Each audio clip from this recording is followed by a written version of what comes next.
Good evening everyone. I am Saksham Pandey, your physics teacher, and today we are going to continue with the topic heat. ठीक है, specific heat capacity और heat capacity इस chapter में हम लोग समझेंगे और हम लोग डिस्कस कर रहे थे कि हीट और टेम्परेचर के बीच में क्या ऐसा डिफरेंस है, मतलब टेम्परेचर ऐसा क्या बताता है जो हीट एनर्जी नहीं बता पाती, तो क्या बता पाता है टेम्परेचर? हीट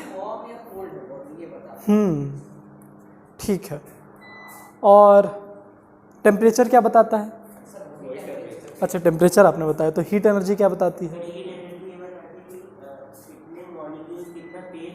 कितना एक्साइटमेंट है मॉलिक्यूल्स में। बहुत बढ़िया, ठीक है। टेम्परेचर हमें क्या बताएगी? अभी आप अगर आप डिग्री ऑफ हॉटनेस और कोल्डनेस दो बॉडीज के बीच में जान गए तो फ्लो ऑफ हीट एनर्जी जान जाओगे, ठीक है। और अगर किसी दो बॉडी का, अब क्वेश्चन है, अगर किसी दो बॉडी का सेम टेम्परेचर है तो क्या दोनों के अंदर सेम हीट एनर्जी होगी?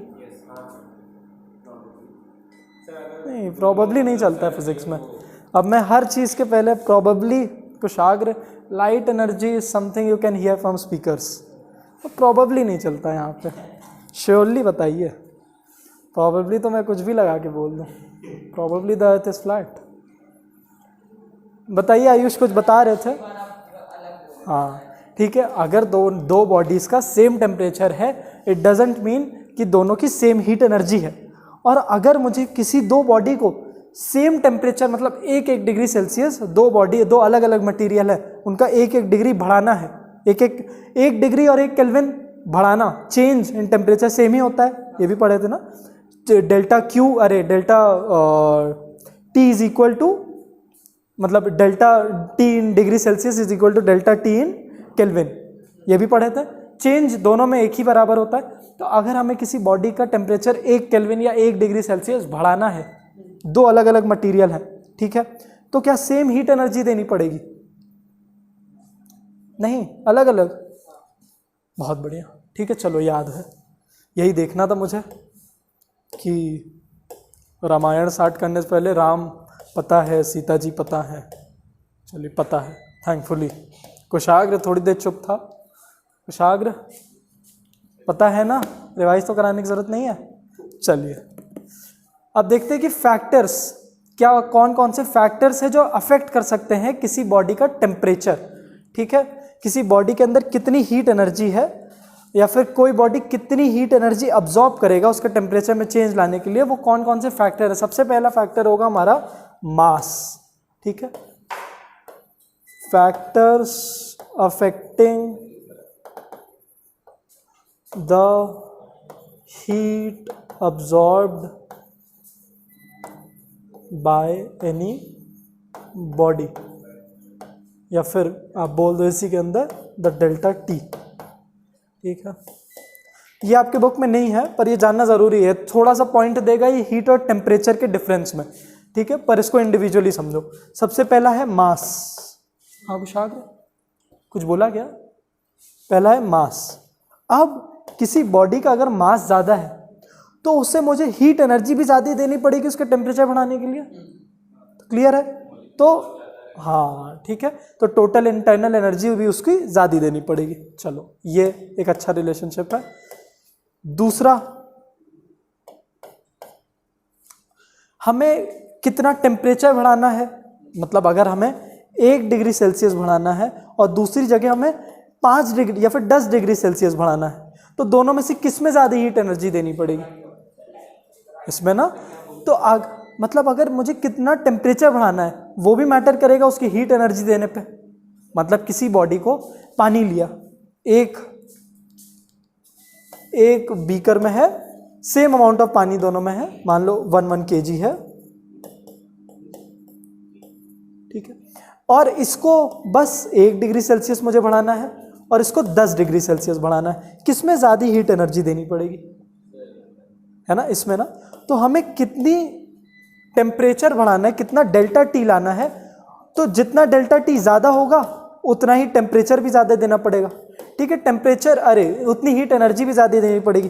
तो हीट एनर्जी को हम लोग डिनोट कर देते हैं Q से, ठीक है, ये Q।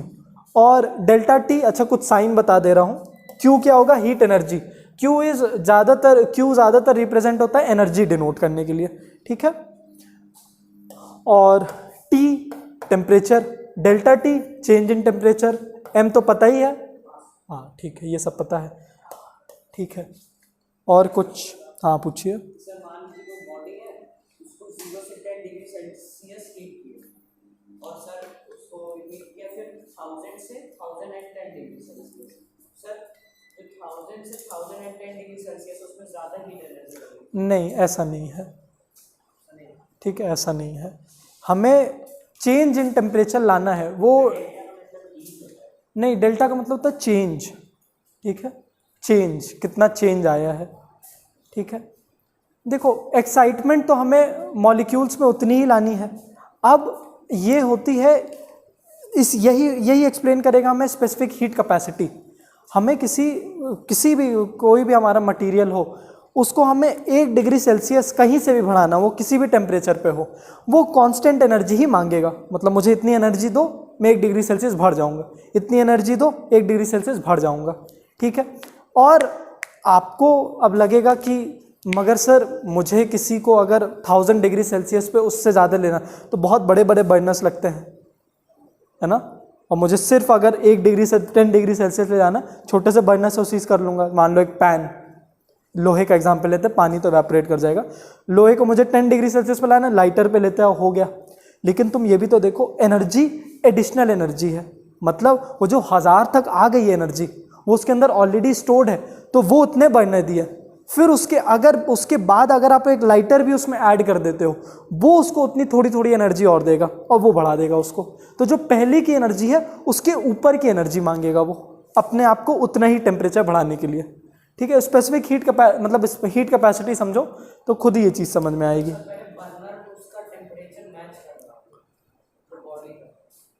देखिए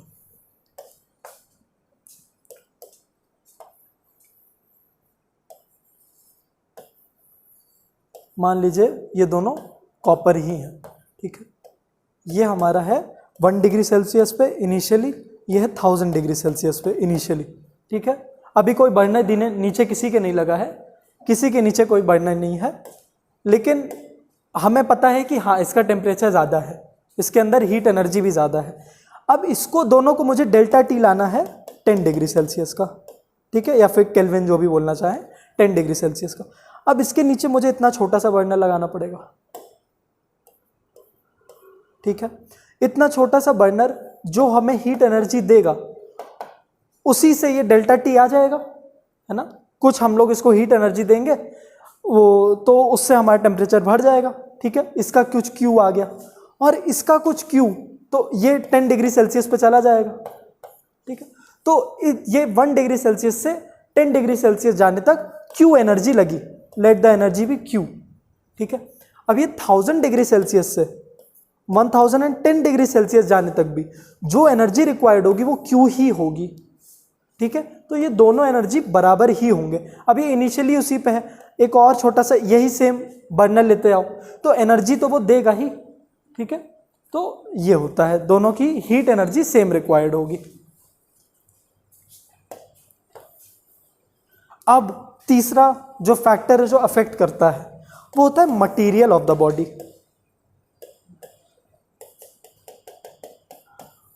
मटेरियल हाँ ऑफ अ बॉडी, ठीक है। और अगर दोनों ही कंडक्टर भी हैं तो उस पर भी मैटर करेगा कि कौन ज़्यादा अच्छा कंडक्टर है, ठीक है। लेकिन उससे अच्छा बहुत इजी एग्जांपल समझते हैं कि हम लोग इस चैप्टर में ज़्यादातर एग्जांपल लेते हैं पानी और कॉपर का। इवन तो दोनों अलग अलग स्टेट पे हैं, तो स्टेट में मत जाना, बस दोनों अलग मटेरियल हैं उस पर हम लोग लेते हैं, क्योंकि दोनों के बीच में बहुत वास्ट डिफरेंस है स्पेसिफिक हीट कैपेसिटी का। गुड कंडक्टर है, आप किसी कंपैरिजन में करोगे, जैसे कॉपर के कंपैरिजन में it is a bad conductor, लेकिन खुद मतलब हीट का तो ये बैड कंडक्टर है। हीट का ये एक्चुअली इसके अंदर हीट को अब्जॉर्ब करने की पोटेंशियल बहुत है। आगे समझोगे, ये क्वेश्चन हम लोग करेंगे कि क्यों गाड़ियों के रेडिएटर्स में पानी ही डाला जाता है, ठीक है। बस पानी, जैसे आप देखोगे कि कभी कभी गाड़ी रोकी जाती है और बोलते हैं रेडिएटर में पानी ख़त्म हो गया, इस वजह से गाड़ी इतनी हीट हो रही थी। तो रेडिएटर्स में पानी डालने का क्या काम है, पानी आखिर ऐसी क्या चीज़ लेता आ रहा है, ठीक है, तो उसका ब्राइटनेस इतनी बढ़ गई है।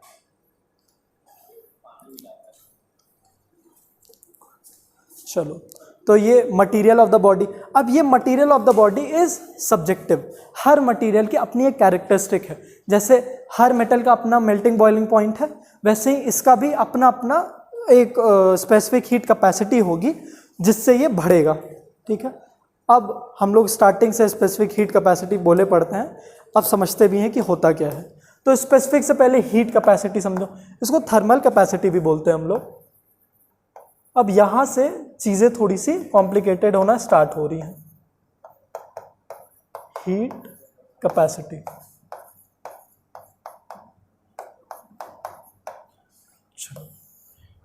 हीट कैपेसिटी क्या होता है?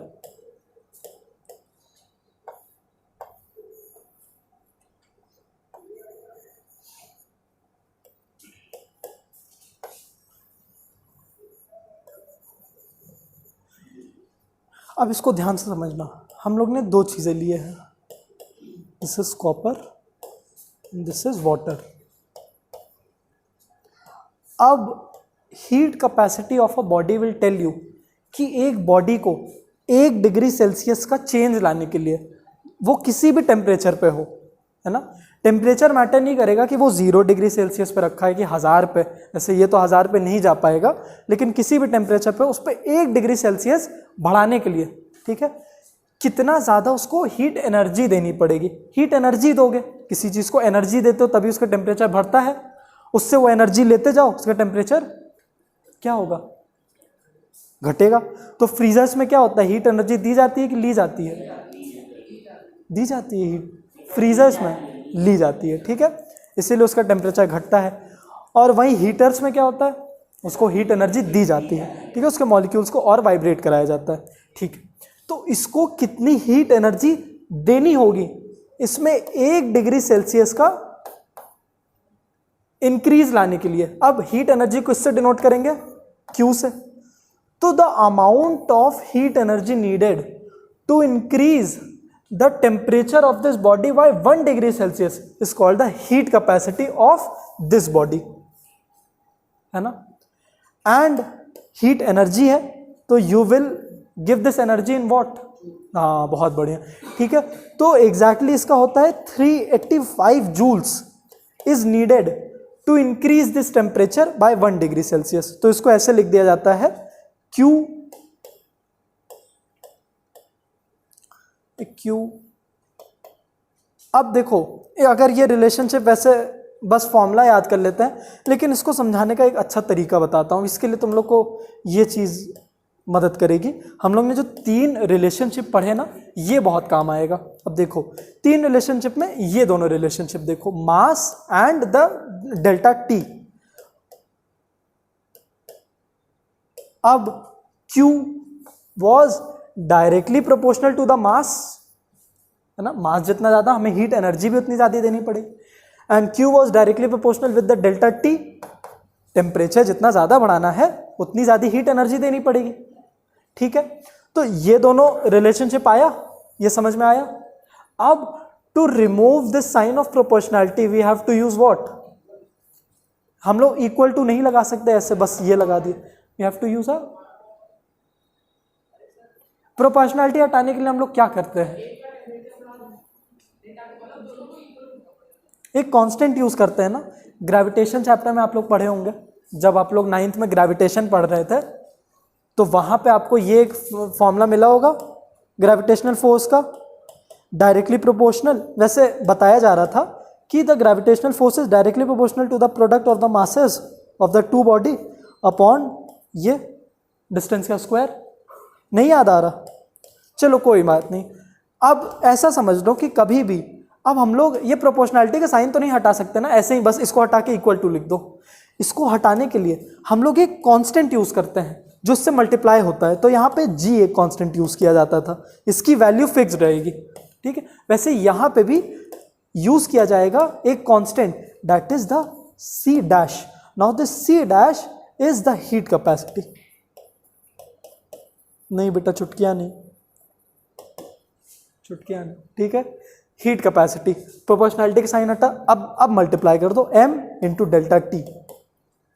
समझ में आई? इतनी चीज समझ में आई?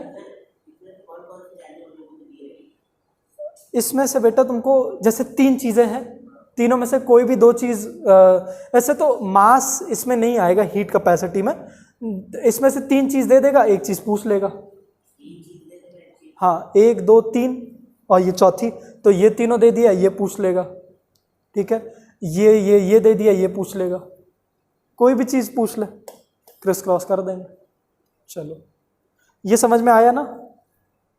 इसको कॉपी कर लो जल्दी से, ये सबसे इंपॉर्टेंट है अभी तक, बस इतनी चीज कॉपी करो। अरे बहुत आएगा यार। किसकी? हाँ नहीं, हीट एनर्जी है वो, तो किस में आनी चाहिए? हाँ, कैलोरी में भी ला सकते हो, लेकिन ऐसा ही यूनिट उसकी जूल होगी। अगर कैलोरी में ला रहे हो तो कन्वर्जन कर लेना, वैसे तो कैलोरी में नहीं, ये जूल्स में ही आएगी ज़्यादातर। वो कन्वर्जन याद रखे हो ना कि 1 calorie is equal to how many joules? 4.2 and 1 kilo calorie is equal to 4200, ये याद रखना, ठीक है। एमसीक्यूज में बहुत बार पूछता है। और 1 joule is equal to how many calories?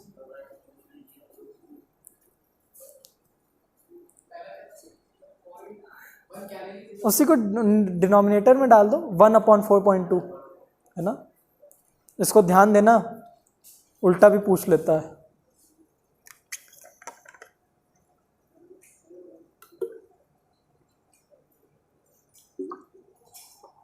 तुम टेस्ट देने नहीं आए थे हर्ष?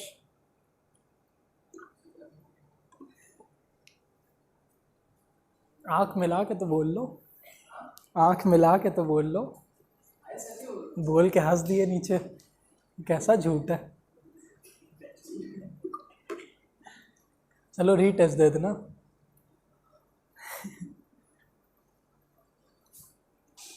सोच रहा है आज क्यों आ गए। टेस्ट दिया करो बेटा, टेस्ट नहीं दोगे तो फायदा क्या है फिर पढ़ने का। चलो ठीक है, तो अब वापस इस टॉपिक पे आ जाते हैं। 385 joules is needed to increase the temperature by 1 degree C. तो स्पेसिफिक हीट कैपेसिटी हो जाती है इनटू केजी। और ये अब ये क्यों आया? क्योंकि देखो पिछला हम लोग को अभी तक क्या मिल गया, Q is equal to C dash, mass को अभी भूल जाओ, सिर्फ मास हटा गया तो क्या आया, डेल्टा टी, है ना। मास आएगा स्पेसिफिक हीट कैपेसिटी में, ठीक है। अरे यार ये क्या हो गया, इतनी चीज बची ना कि the energy needed to increase this body by 1 degree Celsius, मतलब ये डेल्टा टी की वैल्यू 1 इस केस में will be equivalent to this much, है ना। तो इसका फॉर्मूला क्या बन गया स्पेसिफिक हीट कैपेसिटी का, C dash is equal to Q upon delta T. आ गया ना, ठीक है। यहां पे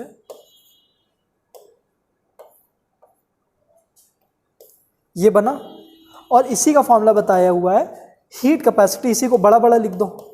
वैसे ये डेरिवेशन नहीं लाया है बुक में, जो इसके पहले वाला किए हैं प्रोपोर्शनैलिटी वाला, लेकिन वैसे करना तुम लोग को याद रहेगा कि ये फॉर्मूला बना क्यों है। तो हीट एनर्जी सप्लाइड, इसको हम लोग ने हीट एनर्जी दी ना, तभी तो इंक्रीज हुआ। हीट एनर्जी सप्लाइड अपॉन क्या, change in temperature in degree Celsius और केल्विन, ठीक है। ये बना। अब देखते हैं ये क्यों आ गया जूल डिग्री, तो इसकी ऐसा यूनिट जूल, इसकी डिग्री सेल्सियस ले लो, है केल्विन, तो इसको ऊपर ले जाएंगे तो क्या हो जाएगा, हाँ जूल पर डिग्री सेल्सियस, ठीक है। तो ये आता है।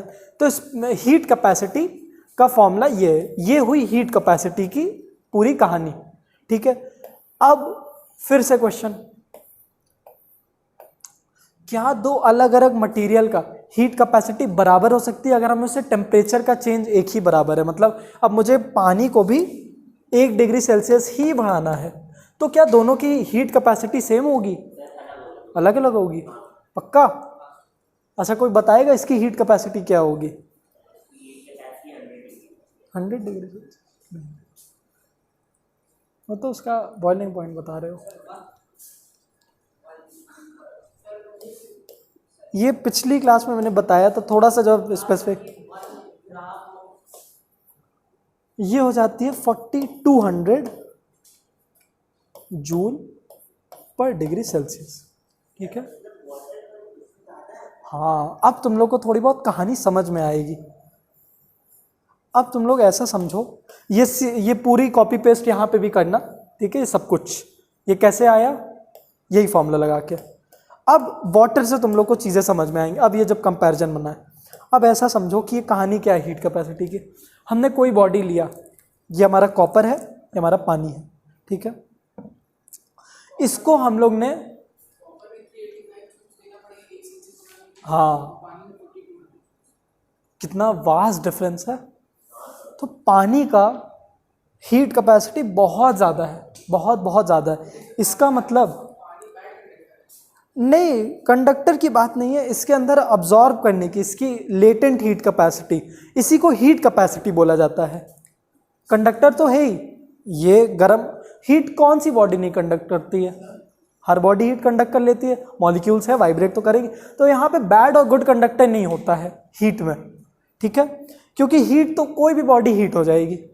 इंसुलेटर, ऐसे तो इंसुलेटर क्या होगा हीट का, कोई बॉडी ऐसी है नहीं, सबका अलग अलग पॉइंट है, मतलब सबको अलग अलग एनर्जी देनी पड़ेगी उसमें चेंज लाने के लिए, लेकिन सबका अपना अपना एक पॉइंट है।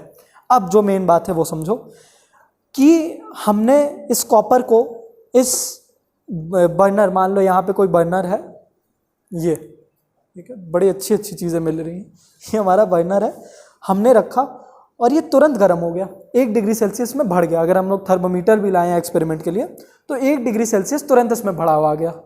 हमने इसको इसकी जगह लाया, हम रखे हुए हैं, कोई चेंज ही नहीं लग रहा है, हमें लगा कि कोई हीट एनर्जी दे ही नहीं रहा, छू के देखे अरे गर्म तो कर रहा है, रखे रहे। बहुत टाइम बाद जब ये एनर्जी इसमें इतनी आ जाएगी, तब जाके इसमें 1 डिग्री सेल्सियस बढ़ेगा। अब इसको प्रैक्टिकली तो देखो, किसी ने मैगी बनाने के लिए पानी गरमाया है? हाँ, गरमाया हो। तो आप खाली बर्तन को बर्नर पे रखो, तुरंत गर्म हो जाएगा, है ना।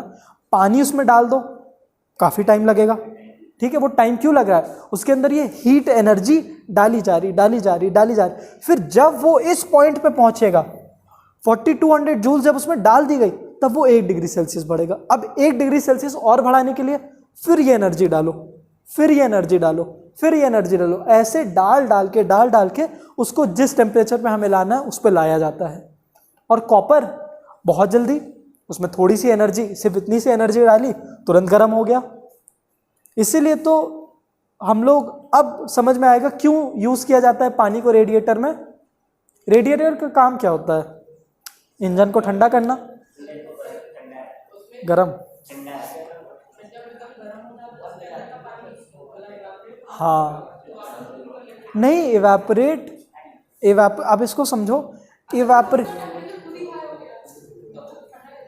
देखो थोड़ा सब सही बता रहे हो, इंजन को ठंडा रखने के लिए होता है। अब इंजन काफ़ी गर्म, मतलब उसमें से हीट एनर्जी निकल रही है। अब पानी क्या करेगा? वो एनर्जी स्टोर करता जाएगा और खुद गर्म होगा नहीं। और तुम लोग ये कमाल की बात देखोगे, उस पानी को रखा जाता है एक प्लास्टिक के केस में। सोचो, वो प्लास्टिक का केस जो कि तुरंत पिघल जाए, पर उसमें पानी जब डाल दे तो वो नहीं पिघल रहा। ये तो हम लोग बलून के साथ भी करते हैं, जैसे बलून को आप एक कैंडल के ऊपर ले जाओ, तब वो बलून नहीं आग पकड़ेगा। एक खाली बलून को कैंडल पे रखो, जल गया, बलून के अंदर पानी भर दो, नहीं जल रहा है, कराए पड़े, पूरा ब्लैक हो गया, नहीं जल रहा, काफ़ी टाइम हो गया, नहीं। क्यों? वो सारी हीट एनर्जी अपने अंदर स्टोर किए पड़ा है और कोई चेंज ही नहीं ला रहा है, वो टेम्परेचर अपना बढ़ा ही नहीं रहा है, वो बस छुपाए पड़ा अपने अंदर एनर्जी। इसी को कहते हैं, अब लेटेंट हीट कैपेसिटी आपके कोर्स में नहीं है, लेकिन इसी को कहते हैं, कहा जाता है वाटर की लेटेंट हीट कैपेसिटी। लेटेंट मतलब होती है छुपी हुई, है ना। तो वाटर के अंदर लेटेंट हीट कैपेसिटी बहुत है, वो हीट एनर्जी को क्या करता है अपने अंदर अब्जॉर्ब, छुपाता जाता है। ठीक है, इसको छुपाना ही बोलते हैं कि उसके अंदर इतनी एनॉर्मस एनर्जी दे दी है हमने, पर वो कोई चेंज नहीं ला रहा अपने अंदर। ठीक है, इस वजह से कूलेंट्स में पानी को यूज़ किया जाता है। ये रीजनिंग में बहुत बार आता है कि why is water used as coolants. ठीक है, बहुत बार आया जाता है। ठीक है, तो आप लोग क्या लिखोगे, because the heat capacity of water is very high, और फिर ब्रैकेट में लिख देना this much.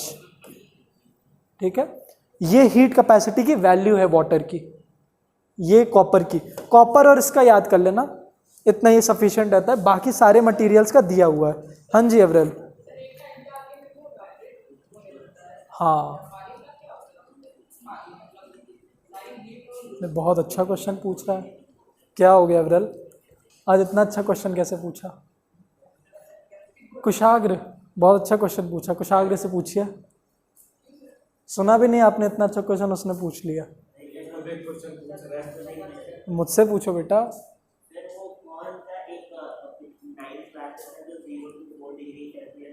अनॉमलस expansion of water, हाँ वो भी पढ़ेंगे बहुत डिटेल में। ठीक है, पानी की एक प्रॉपर्टी होती है, वो मतलब उसको बढ़ाओ एक टेम्परेचर पे वो एक्सपैंड करेगा, फिर कॉन्ट्रैक्ट। हाँ ठीक है, वो अलग चीज़ है, उसमें हीट कैपेसिटी की बात नहीं है। वाटर वैसे बहुत ही एक्सेप्शनल केस है, हीट में वाटर बड़ा ही एक्सेप्शनल केस प्ले करता है। इसका क्वेश्चन था कि जब वाटर को हीट कर दिया जाता है, वो इवेपोरेट हो जाता है, तब क्या होता है, क्या वो जो इवेपोरेटेड वाला वाटर है जिसको स्टीम कहा जाता है, क्या उसका भी सेम हीट कैपेसिटी होगा? क्या लगता है? हाँ सेम, आप भी सोचिए। मैंने पूछा, बहुत अच्छा क्वेश्चन है ये।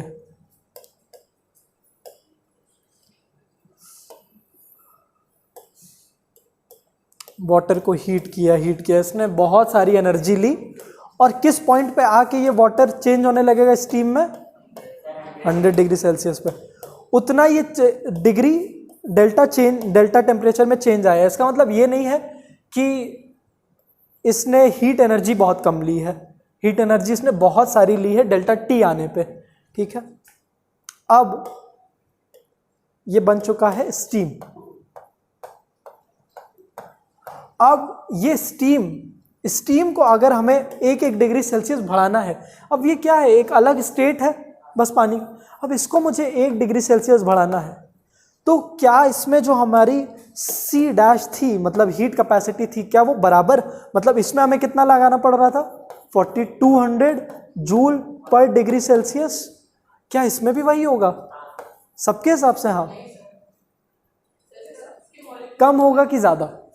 इतना ही बता दो, कम होगा कि ज़्यादा? अगर ना है तो कम या ज़्यादा? हाँ कम। अरे शायद मतलब सेंटेंस एक रहेगा, शायद 10 बार बोलेंगे।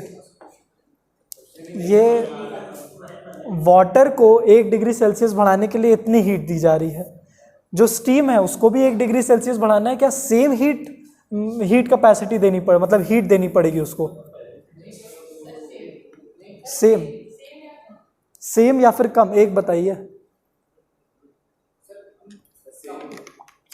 कम, कुछ नहीं देना पड़ेगा, कम। हाँ एकदम सही, कम देना पड़ेगा, बहुत ज़्यादा कम देना पड़ेगा। ठीक है, क्योंकि देखो हमारे जो आइस है, पहले आइस का समझो, जो आइस होती है, आइस में ये 1 डिग्री डेल्टा टी लाने के लिए, ठीक है, देना पड़ता है 2200 जूल पर डिग्री सेल्सियस।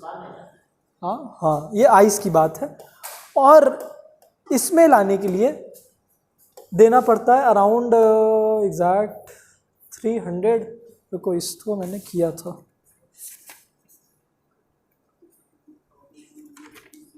हम्म 460 जूल, इतना देना पड़ेगा। ठीक है, इससे बहुत ज़्यादा कम। अब इसी से एक और क्वेश्चन आंसर हो जाता है कि आप कभी स्टीम से जला है कोई? स्टीम से नहीं जला है, जलना भी मत बेटा, क्योंकि जो स्टीम, जैसे स्टीम जिस टेम्परेचर पे है और वाटर जिस टेम्परेचर पे है, अगर आप वाटर से उस टेम्परेचर पे जलते हो तो कोई दिक्कत नहीं है, उतनी ज़्यादा बर्न्स नहीं आएंगी। लेकिन अगर आप स्टीम से जल गए तो पूरा हाथ मतलब बहुत ज़्यादा सीवियर डैमेज होता है। ठीक है, तो steam is more dangerous than water. ये भी क्वेश्चन पूछता है कि why do you get severe burns from steam rather than water. तो इसका आंसर ये नहीं है कि स्टीम तो 100 डिग्री सेल्सियस से ऊपर जाने पे फिर निकला है, वो मतलब नहीं है इसका। इसका मतलब ये है कि अब इसको सिर्फ इतनी ही एनर्जी चाहिए इसमें डेल्टा टी लाने के लिए, 1 डिग्री सेल्सियस बढ़ाने के लिए सिर्फ इतना चाहिए, मतलब इसका 10 गुना कम चाहिए ना, ऑलमोस्ट इसका 10 गुना कम चाहिए। हाँ, इसको अगर मैंने इसको क्यों दे रहा हूँ, मान लो इसको मैंने 4200 जूल दिया, इसने अपना टेम्परेचर अगर ये 99 डिग्री पे था तो ये 100 डिग्री पे आ गया। ठीक है, और इसको मैंने इतना दिया और ये 99 डिग्री पे था, ये कितना बढ़ जाएगा?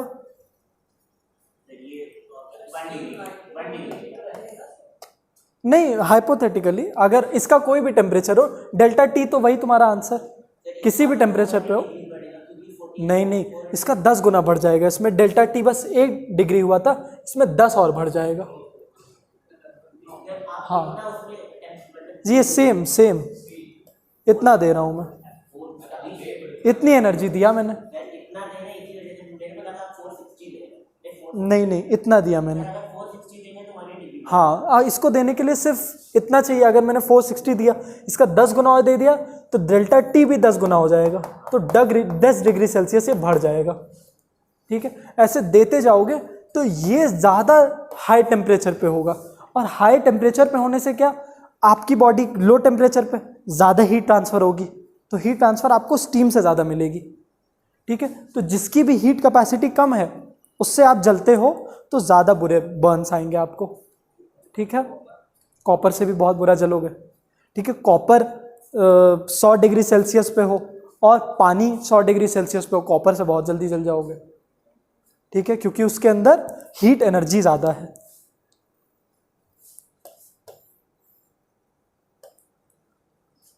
चलो, इतनी बात हुई।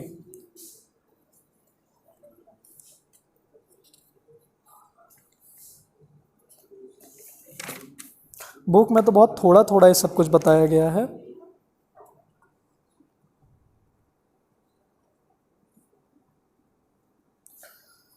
चलो, अब अगर किसी बॉडी का बोला गया a body has heat capacity equal to 30 joule per kelvin, इसका मतलब क्या होगा? इसका मतलब क्या होगा? A body has heat capacity of 30 joule per kelvin, इसका मतलब बताओ। अब तीसरी बार नहीं बोलूंगा, पूछ के करो।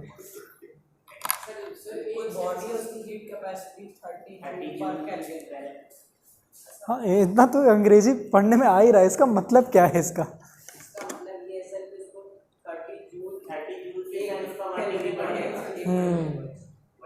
वेरी गुड, ठीक है, ये मतलब है इसका। वेरी गुड, चलो बात तो समझ में आई तुम लोग को। हीट कैपेसिटी, ठीक है, इसकी तुम लोग को एसआई यूनिट क्या हो जाएगी? Joule per kelvin. ठीक है, यही है। और कॉमनली यूज क्या हो जाएगी? जूल पर डिग्री सेल्सियस ले लो। इसको अगर कैलोरी में करना है तो कैलोरी पर डिग्री सेल्सियस, कैलोरी पर केल्विन। ठीक है, हो जाएंगी ये सब। फ़ारेनहाइट नहीं आता है। ठीक है, ये सारी इसकी ये एसआई यूनिट है, ये कॉमनली यूज्ड है। ठीक है, और कुछ बताने लायक? ठीक है, हीट कैपेसिटी क्लियर हुआ? कोई डाउट नहीं? स्पेसिफिक हीट कैपेसिटी पे आ जाए, पूछिए। हाँ, पूछिए क्वेश्चन। हाँ, टाइटेनियम, अरे बाप रे बाप।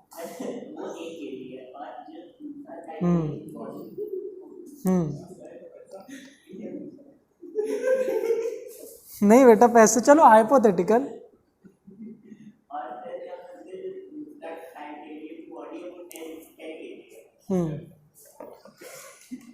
तो दोनों की टाइटेनियम की बॉडी 10 kg है, दूसरी बॉडी कितनी है? फिर 1 kg, हाँ ठीक है, तो सर दोनों में डिफरेंस आएगा हीट करने में। पहले ही हम लोग ने किया, जितना मास बढ़ाओगे उतना ज़्यादा करना पड़ेगा।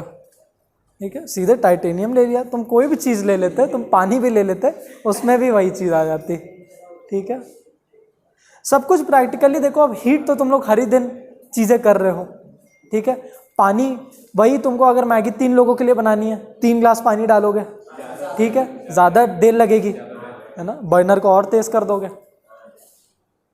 और उसमें नमक डालने से क्या हो जाता है? इसमें नमक डालने से क्या हो जाता है? सिर्फ हीट तक। उसकी हीट कैपेसिटी क्या होगी, ज़्यादा की कम? बढ़ जाएगी। कम हो जाएगी बेटा, तभी तो आप नमक डालते हो ताकि वो जल्दी हीट हो जाए। कम हो जाएगी। आपने, आप देखो इसको ऐसे भी आंसर कर सकते हो कि आपने मॉलिक्यूल्स को, उसमें ज़्यादा मॉलिक्यूल्स लेते हैं, एक्साइटमेंट भी जल्दी जल्दी ट्रांसफ़र हो जाएगा। और दूसरी चीज़, जो सॉल्ट है उसकी हीट कैपेसिटी वैसे ही इतनी कम है ना, वो तो नहीं लिखा है कहीं पर, ठीक है, पर बहुत ही कम है। आप नमक को गरमा के देखो, तुरंत तो वो गर्म हो जाएगा, है ना। जैसे हम लोग यूज़ करते हैं लाई चना भूनने में, इसीलिए तो नमक को यूज़ किया जाता है, बहुत जल्दी वो हीट अपनी छोड़ देता है। रेत और नमक दोनों होती है, तभी तो वो लाई चने में नमकीन टेस्ट आता है। ठीक है, आगे बढ़े, स्पेसिफिक हीट कैपेसिटी पे आए। 880, हाँ तो देखो काफ़ी कम है उससे।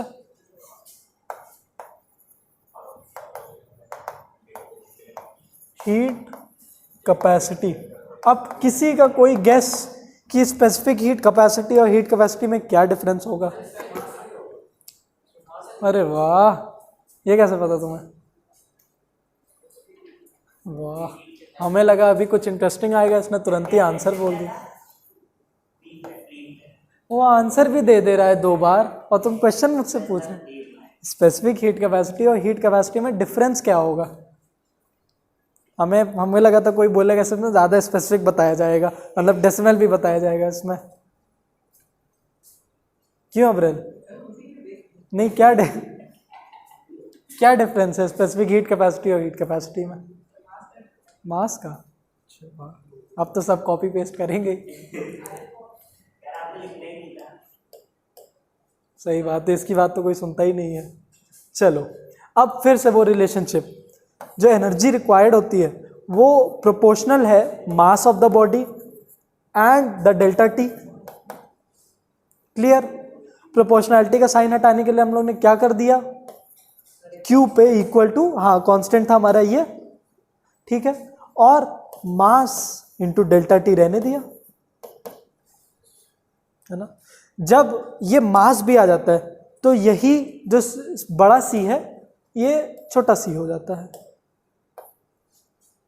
ना। क्यों? क्योंकि मास उसके डिवीजन में चला गया, सी ज्यादा बड़ा आएगा, छोटा टी छोटा आएगा।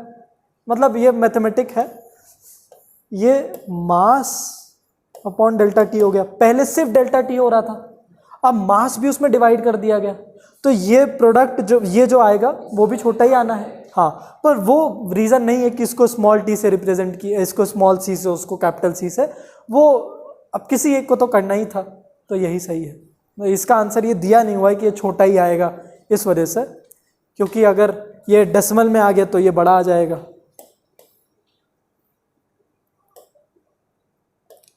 आगे बढ़े।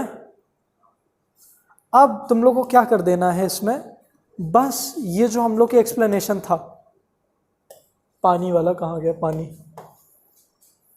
इसी समझे थे कि दूसरे समझे थे? इससे समझे थे ना। अब इसी चीज में एक चीज लेते आओ कि जो हम लोग ने कॉपर लिया है और जो पानी लिया है, दोनों 1-1 किलो लिए हैं, ठीक है। अब 1 लीटर 1 kg बताना है क्या होता है?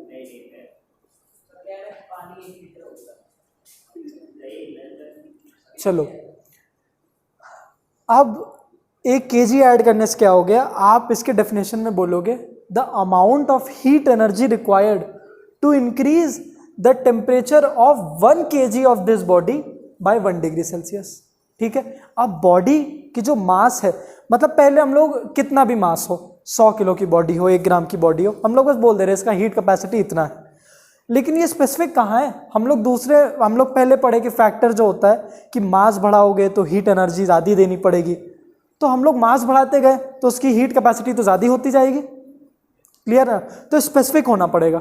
तो हम लोग किसी भी बॉडी, अब बॉडी मान लो कोई 1000 किलो की बॉडी है, तो तुम लोग उसको तराजू पे तो रख के देख नहीं पाओगे कि हाँ ये 1000 किलो को बढ़ाने पे इतना लगता है, ये 1 ग्राम को बढ़ाने। तो हम लोग क्या करते हैं, हर बॉडी का 1 किलो ले लेते हैं, 1 किलो लेते हैं, उसकी स्पेसिफिक हीट कैपेसिटी निकाल लेते हैं।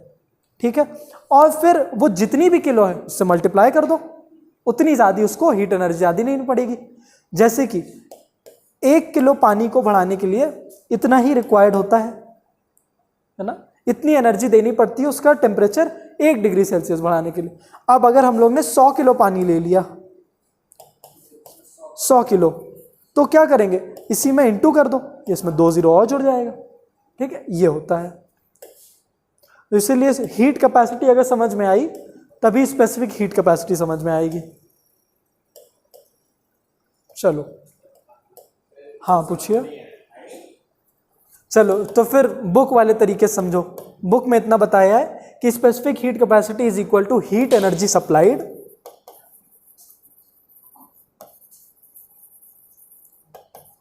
Upon mass of the body into change in temperature. ठीक है, बुक वाले लैंग्वेज में समझ लो, अगर मेरे लैंग्वेज में नहीं समझ में आ रहा। और इसकी एसआई यूनिट क्या हो जाएगी, सबकी एसआई यूनिट पुट कर दो। इसकी जूल, 1 सेकेंड कुशाग्र बेटा, इसकी केजी, इसकी केल्विन, तो क्या आ गया, joule per KG per kelvin, है ना, ये हो गई इसके एसआई यूनिट। हाँ कुशाग्र भाई पूछिए, यही था क्या डाउट? वाह, भूल गया डाउट। चलो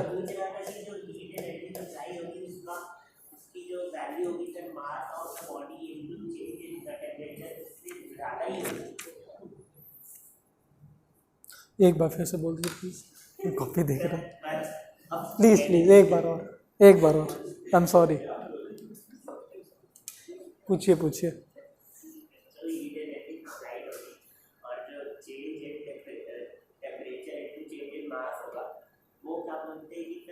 चेंज इन मास नहीं आएगा, सिर्फ मास रहेगा वो। हाँ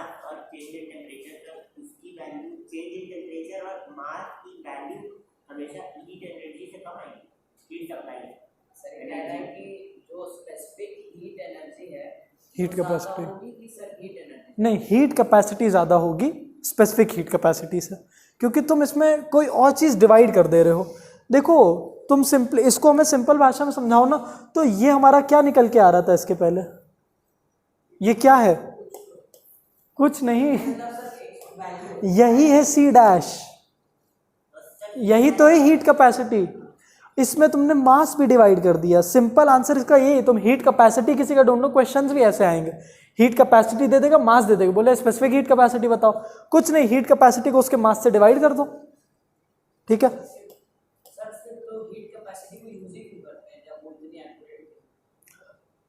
अब रिलेशनशिप डिराइव तो करना ही है। ठीक है, क्या नहीं, एक्चुअली तो जो वो समझाने के लिए मैंने किया था, जो वाटर की, हम लोग हीट कैपेसिटी वर्ड नहीं यूज़ करते हैं, हम लोग स्पेसिफिक हीट कैपेसिटी यूज़ करते हैं। और C dash of water is 4200 joule per KG per kelvin, ये है। ठीक है, ये हर जगह दिया रहेगा, ऐसा नहीं होगा जूल पर केल्विन, वो नहीं दिया रहता। समझाने के लिए कुछ तो बताना ही था, तो असल में तो केजी बताया जाता है कि हाँ 1 किलो पानी अगर आपने लिया, उसमें आपको 4200 जूल्स ऑफ एनर्जी देनी पड़ेगी उसके 1 केल्विन बढ़ाने के लिए। 1 किलो आपने कॉपर लिया, उसमें 385 जूल्स डालना पड़ेगा उसमें 1 केल्विन का चेंज लाने के लिए, बढ़ाने के लिए।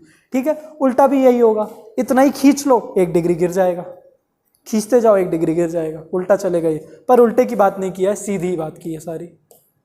ठीक है, इसमें कोई डाउट? पक्का? क्या स्पेसिफिक हीट कैपेसिटी इस पे भी मैटर करेगा कि बॉडी किस स्टेट में है?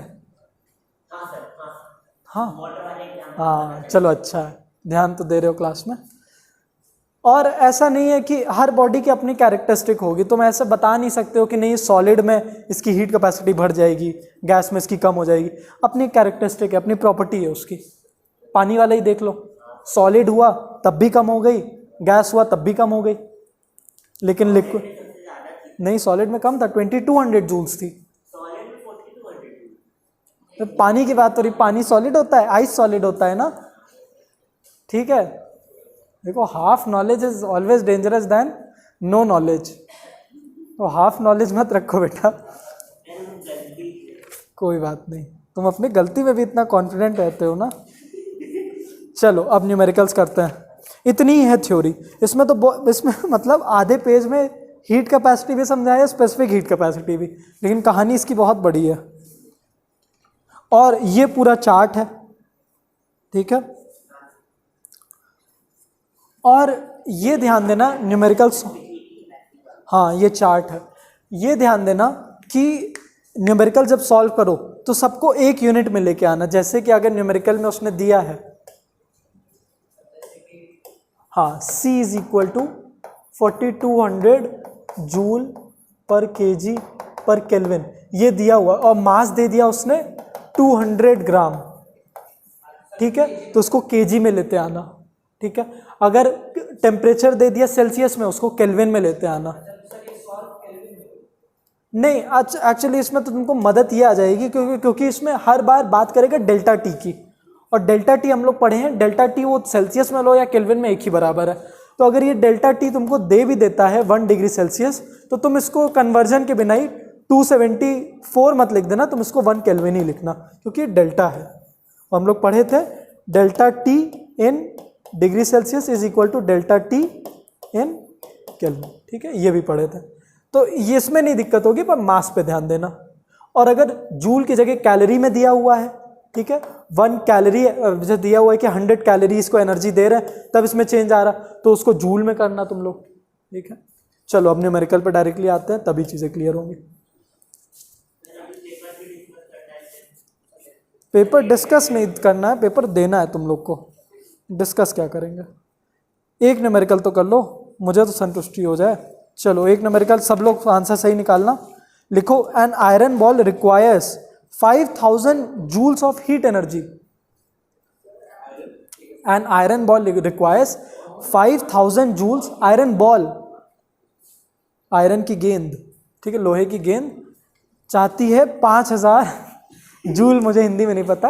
An iron ball requires 5000 joules of heat energy to raise its temperature by 10 degree Celsius. To raise its temperature by 10 degree Celsius, calculate the heat capacity of the iron ball. ठीक है, and also find the specific heat capacity of iron if mass of the ball is 1.1 kg. 10 degree Celsius पहला part है question है, calculate the heat capacity of this iron ball, calculate the heat capacity of this iron ball. Second part, calculate the specific heat capacity of this iron ball if mass of the ball is 1.1 kg. हाँ, calculate the specific heat capacity of this iron ball if the mass of the ball is 1.1 kg.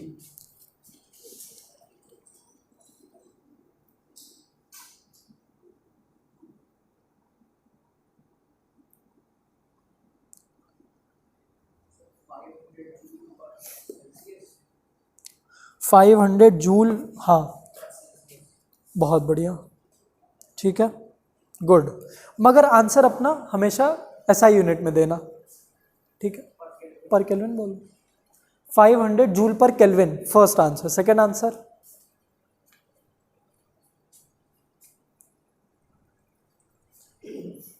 सब लोग निकालो बेटा, मैं तो 5 लोगों को पढ़ा रहा था।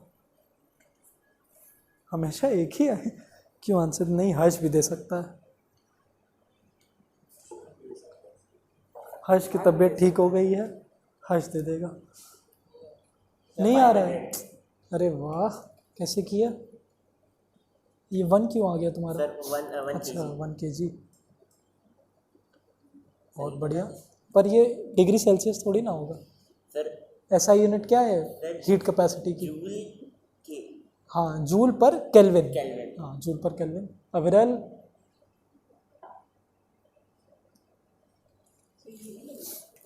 अरे वाह, इसका भी आ गया।